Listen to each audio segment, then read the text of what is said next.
Jason.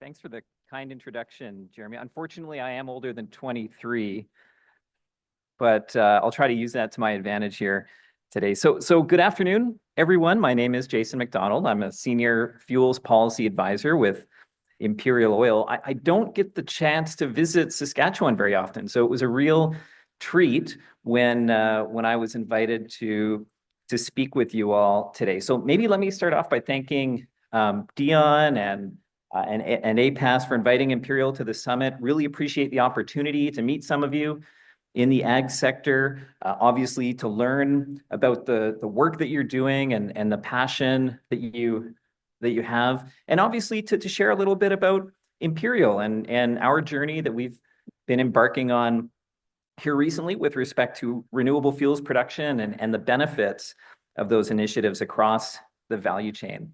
What I'm really excited to share with you here today is our perspectives on how supportive policy can encourage multiple decarbonization opportunities in transportation fuel. But before I get there, I thought I'd start with a little bit of a primer on renewable fuel and some of the key policies that drive their adoption.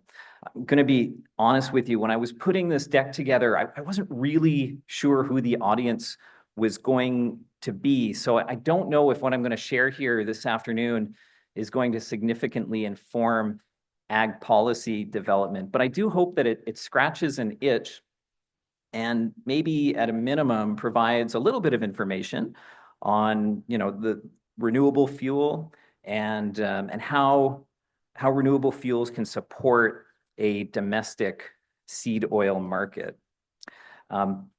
Also, I'm not used to speaking alone for 40 minutes. Frankly, I don't know if I have 40 minutes of prepared material. So if anything that I do say sparks any questions, I encourage you to ask those after the presentation, and I'll do my very best to answer them. Actually, before I move on, if you can go back one slide, I don't know if I'm controlling the slides here. I just wanted to give a shout out to Kendra. Kendra is one of our very talented process engineers who works at our refinery just outside of Edmonton. This picture was taken, about 90 minutes or so north of Edmonton, obviously in a canola field.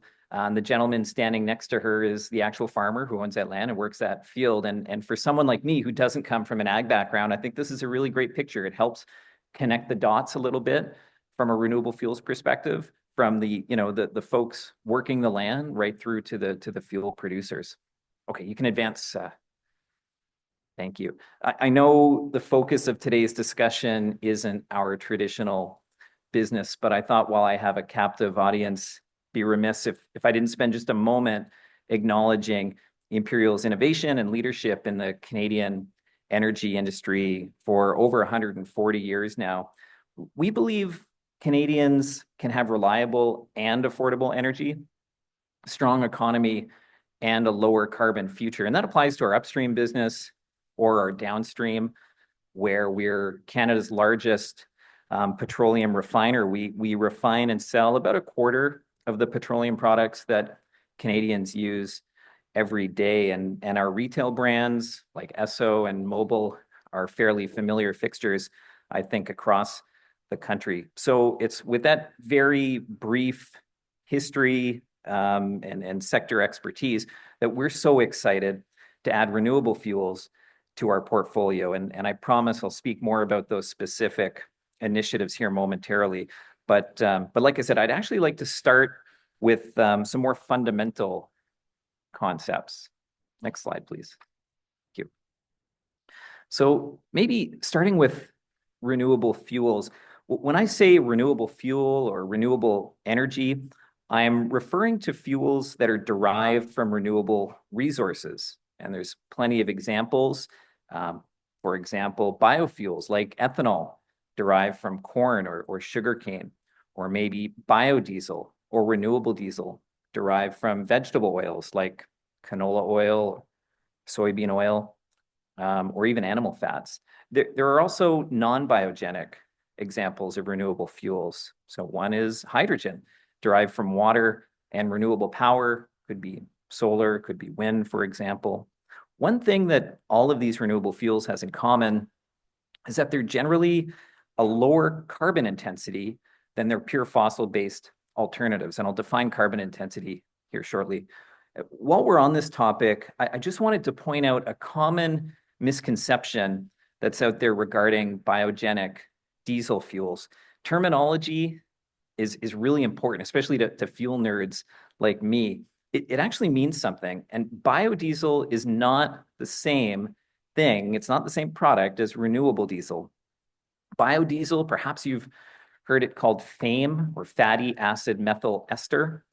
That's produced using the same feedstocks as renewable diesel, but with a totally different manufacturing technology. It uses a technology called transesterification. That's not important. What is important, though, is that that means it's not chemically identical to fossil diesel. It has poor cold flow properties. That means that the fuel can begin to gel up in cold temperatures, results in blend restrictions. So, for example, this time of year in Saskatoon, you'd be hard-pressed to find more than 5% biodiesel added to any diesel blend. Renewable diesel, on the other hand, or you might hear me refer to it as RD in this afternoon's presentation, it uses the same technology called hydrotreating that we use to produce fossil diesel. And the end result is, for all intents and purposes, an identical, chemically identical fuel to fossil diesel. It's a 100% drop-in replacement. There are no cold flow restrictions, and the energy density is essentially identical to fossil diesel as well. So maybe just something to keep in mind as I go through this presentation. Imperial, we're progressing, all the initiatives that we're progressing really focus exclusively on renewable diesel. Next slide, please. Thank you. Before I discuss the key policies really driving renewable fuel adoption, I did want to discuss carbon intensity, or CI, and how it's measured. The industry uses a tool known as life cycle assessment, or LCA, to calculate the greenhouse gas emissions that occur over the entire life of a product or of a service. So when considering fuel, that includes all stages of the fuel, from extraction of the raw material right through to combustion of the finished fuel, and everything in between, right? Like transportation, refining, and distribution. And it's the sum total of the greenhouse gas emissions that result over the life of that product that's described in terms of carbon intensity. So you might recall I mentioned that renewable fuels generally have a lower carbon intensity than their fossil equivalents. Pictured at the bottom of this slide is a cartoon example of a biofuel life cycle. Could be canola oil derived renewable diesel, for example.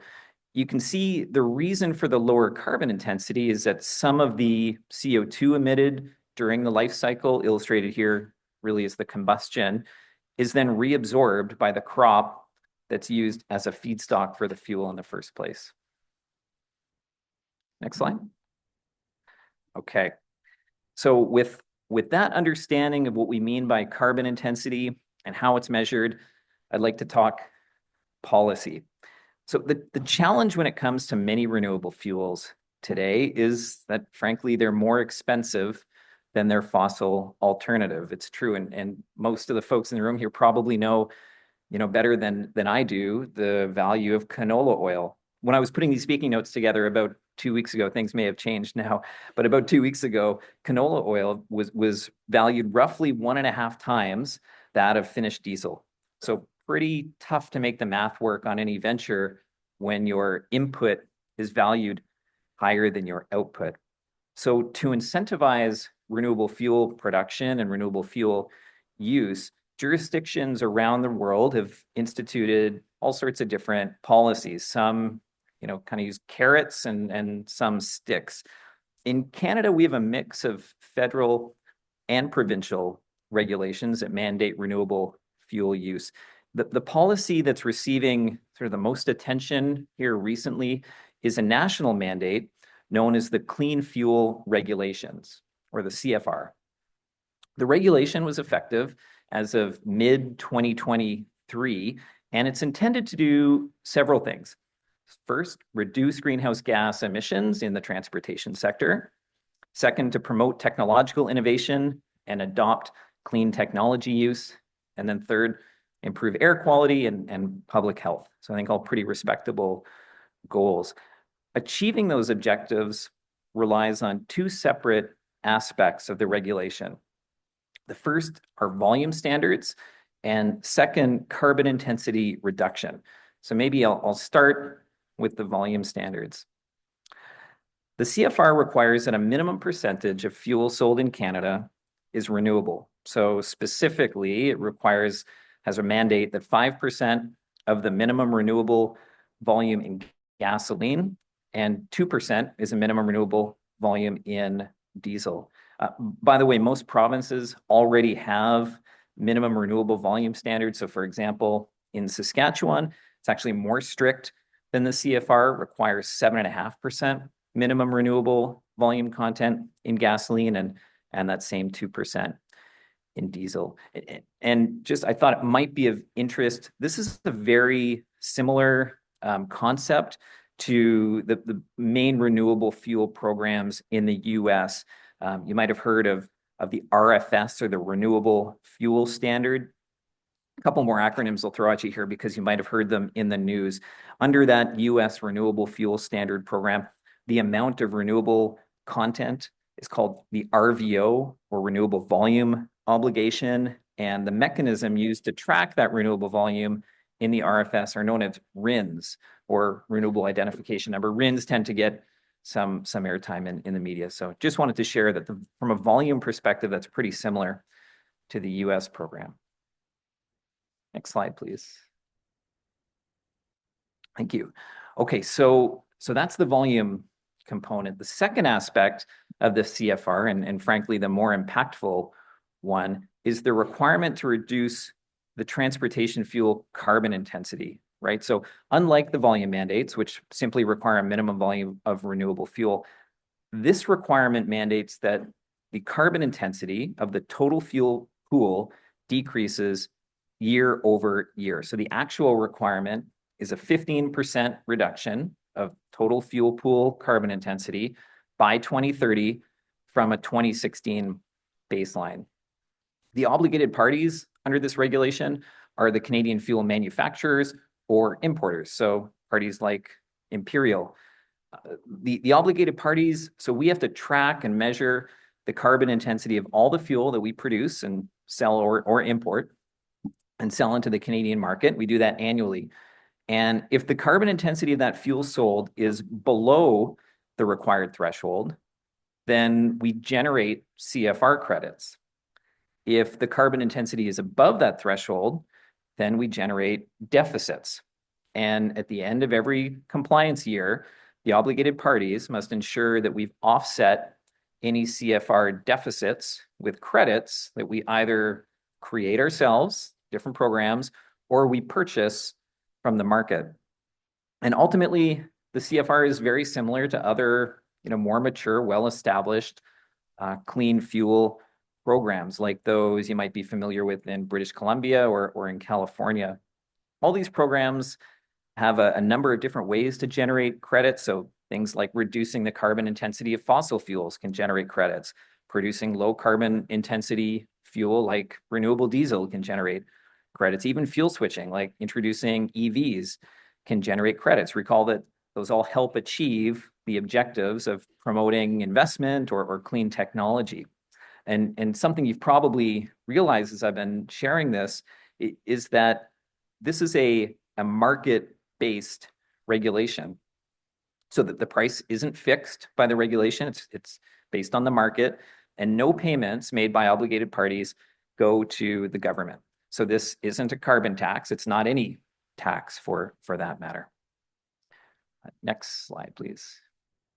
Thanks. Okay, so now I've really arrived at the crux of what I wanted to share today. So we just spent a little bit of time discussing some of Canada's policy that drive renewable fuel production and use. Without supportive policy, investments in lower emissions transportation fuel solutions are extremely difficult to encourage. Those of us in the energy industry, I think, would agree that even with supportive policy, investments in lower carbon fuel solutions are challenging to encourage. So I'd like to talk a little bit about our views on policy design. We think to be effective, of course, policy must be thoughtful, but it must be pragmatic. And those, again, in the energy industry really learned that lesson during the last election cycle. And so the following is the lens through which we view and advocate for effective policy. You can leave it on this slide for a moment. So first, we think policies must serve, obviously, to support important societal goals. So in this case, decarbonization of transportation fuels. Policies must be quantifiable and achievable, but of course, it's important to sometimes balance those goals with other societal ambitions, right? Like cost of living or impact on the economy. So second, policies must have a clear basis. That basis should be grounded in science with transparent data behind it. So using the example of the CFR or even the LCFS in BC, those policies are science-based. They use life cycle carbon intensity to determine the emissions reductions. Third, we think effective policies will encourage multiple solutions. Could be technology, could be feedstock. So this really establishes a level playing field, for all pathways. So sitting here today, I know none of us can possibly imagine all the technological or economic scenarios that might play out in the future. So this enables competition, hence innovation, and ultimately allows the end user with the choice that suits their particular circumstances. Fourth, policy should promote the wise use of resources. Heard a lot today about land or water, could be labor or capital. Market-based mechanisms, in our opinion, help apportion those resources the most efficiently, again, as is done in the CFR. And finally, we think wise policymakers recognize that no government alone can fund major structural changes. So for instance, take the global energy transition. That will require trillions of dollars of investment. And so policies need to harness the power of the private sector, of markets. They must create a clear signal that's sufficiently that is sufficiently clear and that's sufficiently durable and stable over time, so that investors will have the confidence to invest to meet that societal need, thereby advance the societal goal. And that's just what the CFR and the BC LCFS policies have done for our projects. So when this policy principle is applied to transportation fuels, they've led us to believe that a technology neutral, life cycle, carbon intensity based standard like the CFR could lead to faster greenhouse gas emissions reductions than any single technology mandate. All solutions are needed to achieve society's decarbonization ambition. But I just want to emphasize that first principle. Keep that in mind. Furthering some goals may conflict with others, and policies that disproportionately impact, for example, the cost of living or the economy, could threaten the long-term durability of the very policies that are in place to support other societal goals, right, like decarbonization of transportation fuels, and that obviously can negatively impact the investment environment. Next slide, please. Related to these policy principles is a quote from the chairman and CEO of Imperial's majority shareholder, Darren Woods of ExxonMobil. I apologize, I don't like reading to a crowd of people, but I'll just be brief here. He says, to achieve a lower emissions future, government greenhouse gas policy should set carbon intensity standards on products. We believe this is the best way to engage the collective efforts of industry and leverage competitive market forces. To drive further innovation and reduce the most emissions at the lowest cost, policies must remain technology agnostic. Governments should not pick winners and losers intensity standards establish a level playing field and have a strong precedent. So while Darren, I think was really talking in broader terms, suggesting a product level carbon intensity standard on all products. For transportation fuels, this is exactly what Canada has done with the CFR, a life cycle carbon intensity based policy that can close that policy circle that was on the previous slide and ultimately led to the initiatives that I'll share here next. If it's not already obvious, I think it might be. Imperial and ExxonMobil, we absolutely support these policies.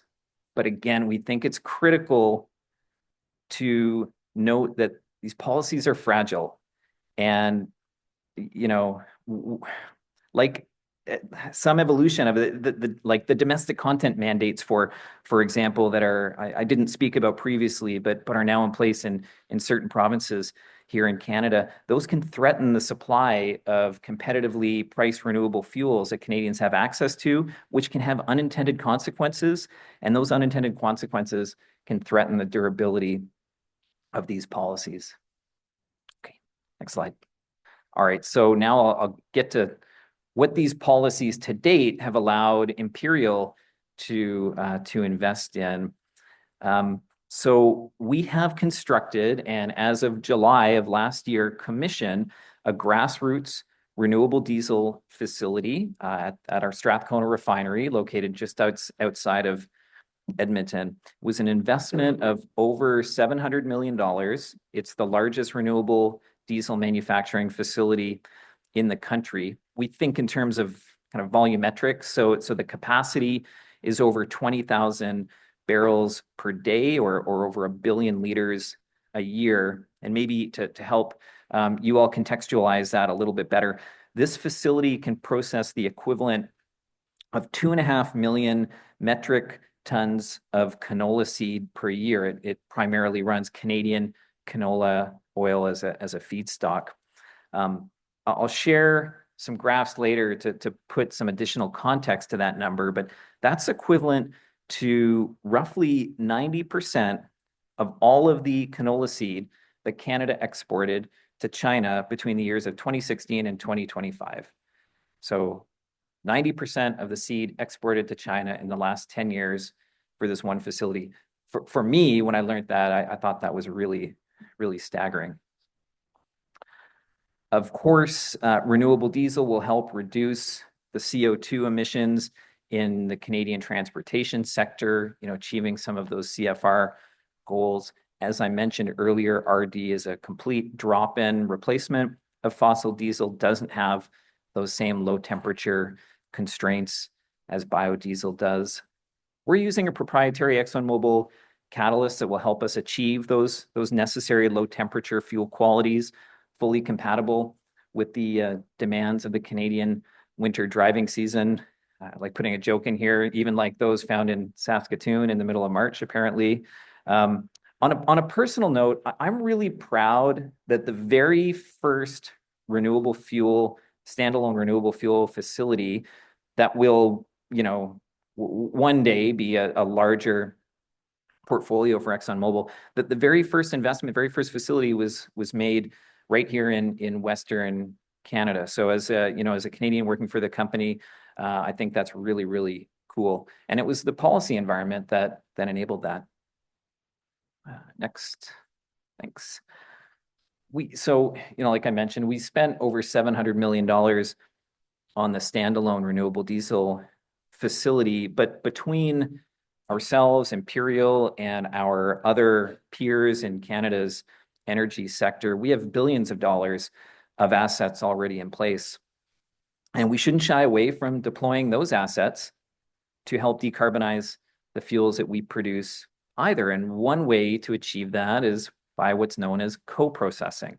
So co-processing is leveraging existing traditional refining facilities to process both renewable and petroleum feedstocks simultaneously. The result is fully qualified fuel that has incorporated biogenic content, and as a result, a lower greenhouse gas emissions than their pure fossil equivalents.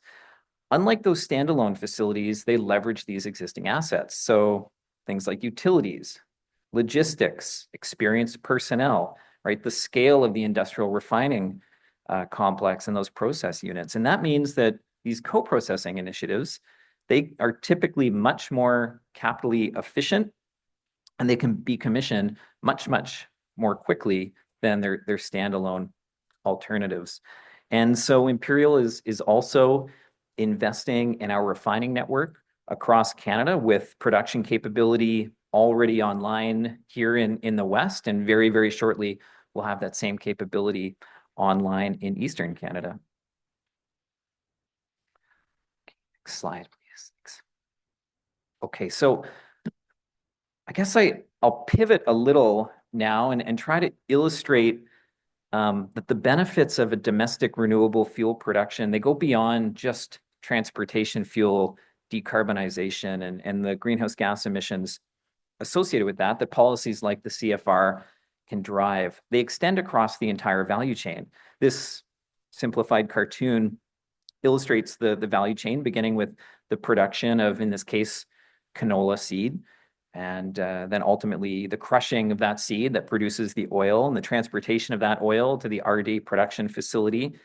And that RD production facility requires hydrogen to produce the finished fuel. And maybe that hydrogen is coupled with carbon capture and sequestration to even further reduce the carbon intensity of the finished fuel and reduce carbon emissions. And then that finished fuel is obviously distributed ultimately to consumers. So this all looks fine. So, I know you're asking for the details here. So let me share, based on our view of publicly available information, what a single renewable diesel facility, the same scale as the one that I just shared, as our plant in Edmonton, might look like and might add from a value chain perspective. Next slide. Thank you. So like I said earlier, renewable diesel facility, the scale of ours, well, it's going to require a lot of canola oil, equivalent to about 2.5 million metric tons of canola seed per year. By the way, just looked up the data last week. So that's over 10% of the entire Canadian canola crop. It's actually 11.5% using 2025 data that I pulled from the Canola Council of Canada. And so that's certainly going to positively impact the 40,000 plus canola farmers here in Canada. Next slide.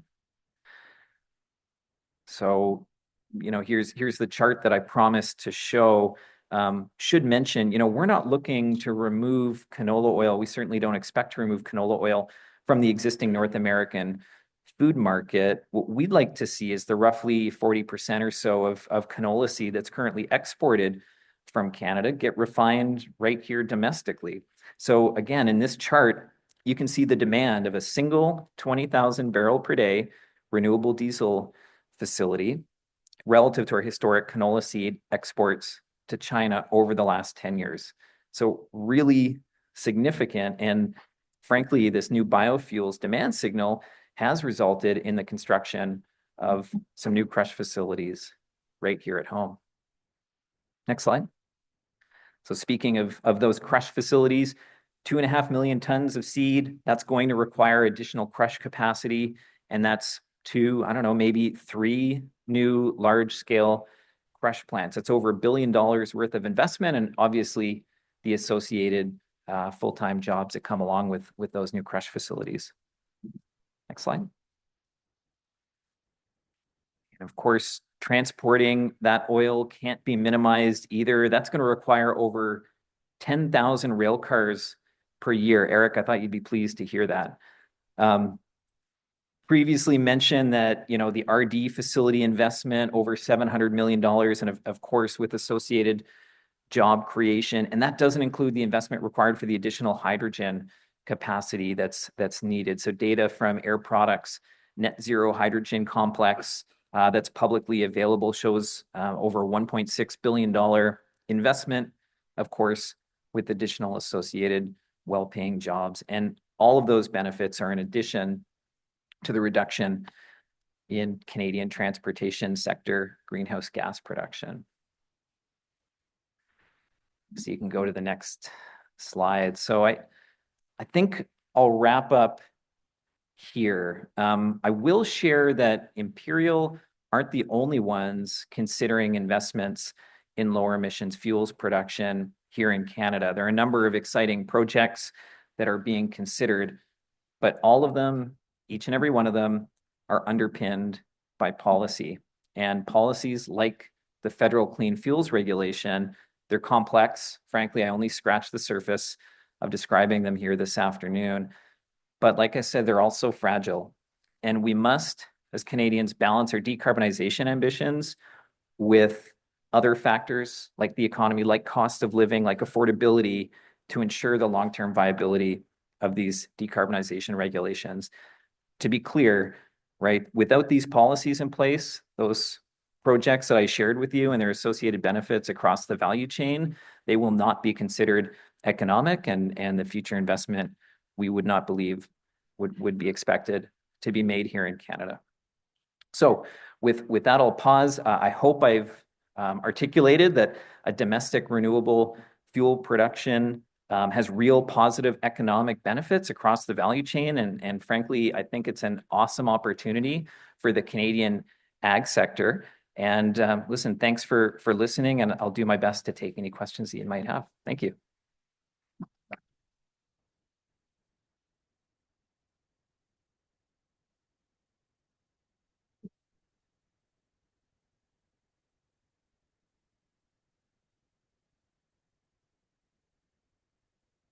Okay.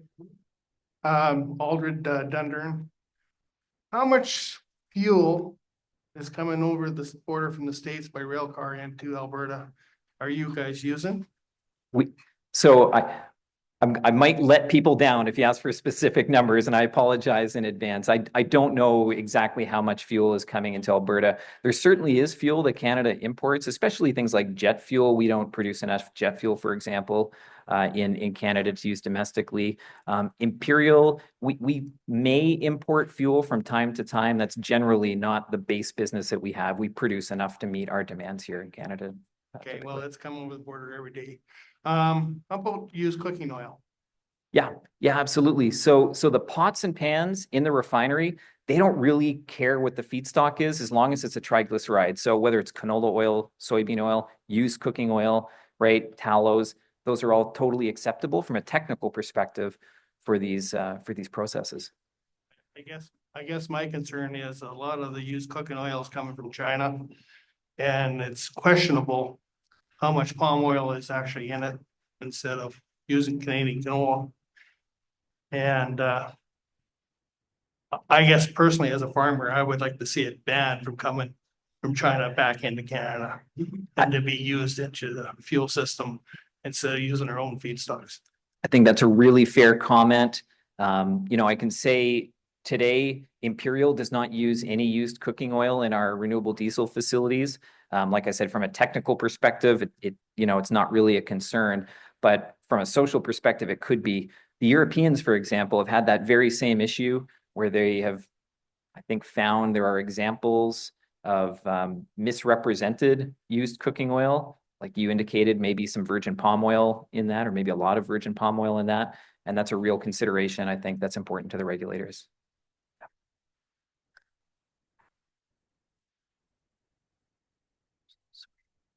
Got to get a microphone. Thank you. So Dean Roberts, Chair with Sask Oilseeds. That used cooking oil is a concern for the producers of the province. And I know both CCGA and Canola Council of Canada are working hard to get some amendments to the CFR around used cooking oil eligibility as a feedstock. So hearing the concern in the room, we are trying. Yeah, appreciate that comment. Thank you. Well, I actually have the same question, like the federal budget provide incentive for biofuel manufacturers competing with US policy like 45Z. But in Canada, the portion of the biofuel from animal fat or used cooking oil, and there is a lack of traceability. So there'll be critical concern about how we utilizing all the oil seed instead of all the used cooking oil or tallow. That's just kind of like, from your perspective, is it cheaper for using animal fat or tallow or using cooking oil compared to the oil seed when production on the production side? So, and you're probably well aware, most of these, we consider them feedstocks, but I mean, from your perspective, canola oil, for example, is a product, it's a commodity, right? So it trades and that market will change. And so the differentials between, for example, canola oil, soybean oil, tallows, that changes day to day, week to week. We were pretty strategic with the location of our standalone renewable diesel facility. It's in, Edmonton, adjacent to our refinery for a reason, because we're in Canadian canola country. And our intent is to use I'd say nearly exclusively Canadian canola. And I can say since that facility has started up last July, we have only used Canadian canola in that facility. Hi. Hi. Just wondering, I love the idea of another big market like that for canola or for our canola. Just wondered, what is the price point where it becomes non-viable for you to work with it? I mean, that's a challenging question. And I think almost what you're asking is at what point in time does the regulation fail to fail to be something that Canadians can support. And that's a little bit what I was trying to get at around being very deliberate with balancing our decarbonization ambitions with affordability. Because the truth is, and as I shared, these renewable fuels are more expensive than their fossil equivalents. So I guess I don't know the answer to your question. Is it $300 a ton, $400 a ton, $500 a ton of CO2 abated? I don't know, but it's certainly at some point in time, it will get to a point where the electorate will let the policymakers know that it's no longer affordable. Just I don't know, a comment. Our best yields have occurred when during our highest forest fire years. There's lots and lots of CO2 in the air. So Noted. are we going backwards with this whole greenhouse gas thing?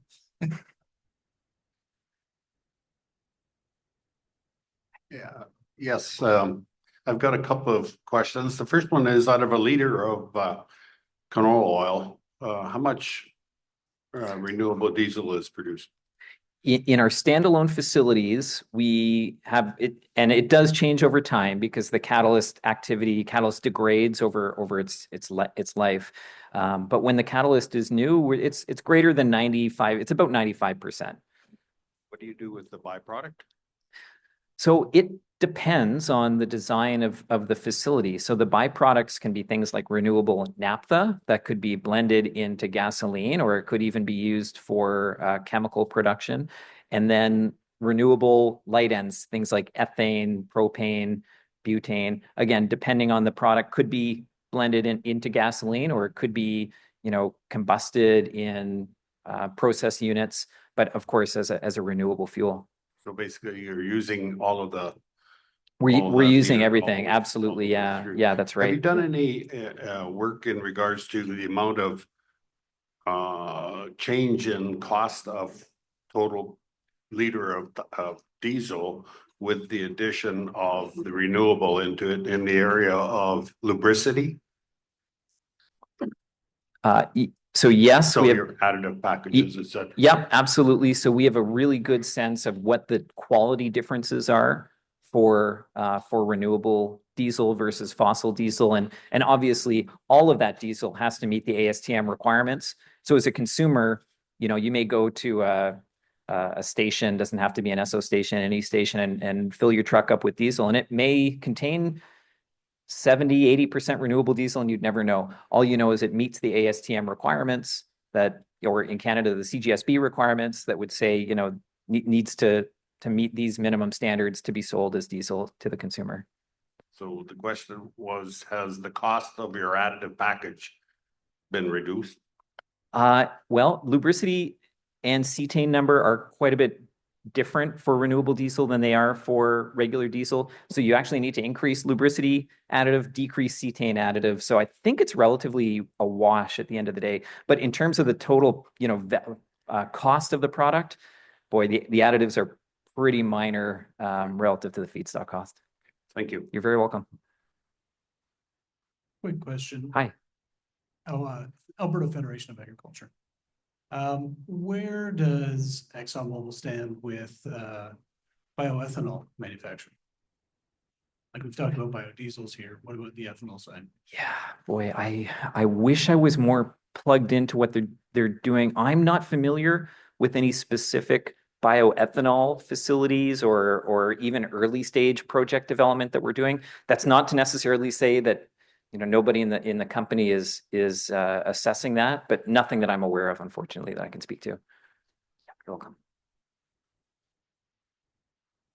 Question about the combustion. How do the different types of fuel compare per unit of energy released on combustion?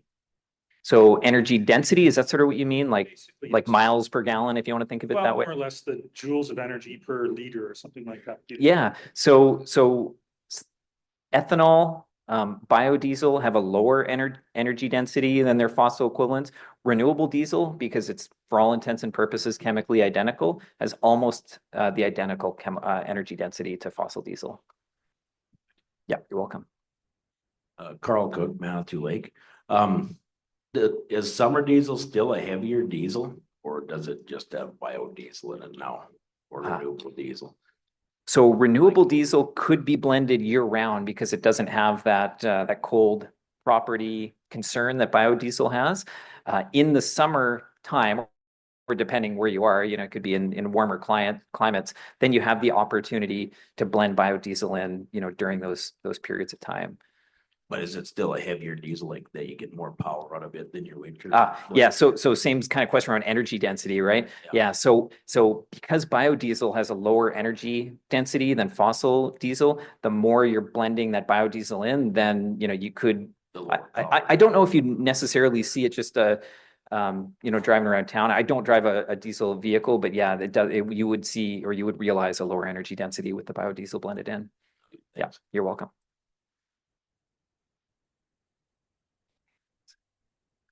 All right. Thank you, everyone.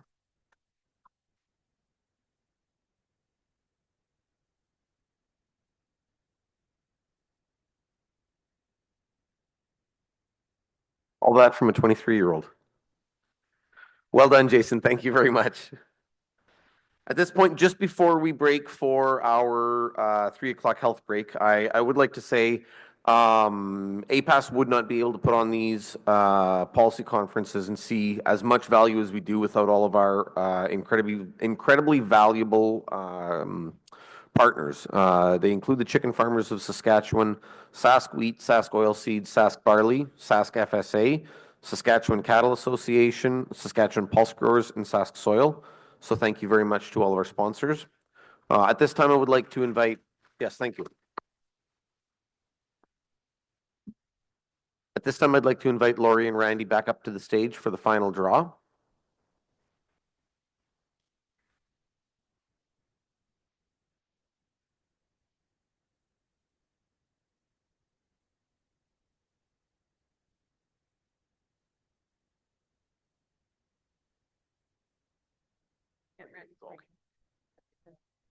Okay, so this is for the Easter basket over there that Randy's got, right, full of all the goodies.